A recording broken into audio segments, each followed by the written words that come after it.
Kung ikaw mahilig mag-swimming, mag-travel, ayan guys, ito yung maganda mong dalhin guys. Ocean backpack. Ito oh.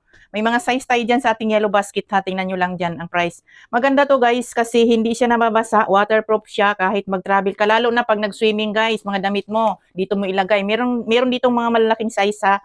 Dito mo ilagay, hindi nababasa guys yung mga damit mo. Kasi safety siya dito. Ayan, backpack yan guys ha. Ayan oh.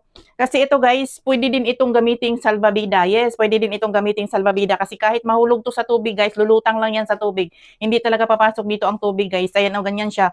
Kasi dito, ganyanin mo lang yan siya pag binuksan mo, ana. Ganyan lang guys, ana oh. Tapos ganyan na. Tapos ganyan. Waterproof yan guys. Ang ganda ng materials na ginamit nila dito. Ayan, kaya pwede mo siyang gawing salbabida. Halimbawa, mahulog ka sa dagat, purya ano lang, no? Pwede siyang gawing salbabida kasi hindi siya napapasukan ng tubig. Iganon mo lang pag sinasarado mo. Ganyan mo lang, itupi mo lang siyang ganyan, tapos ganyan.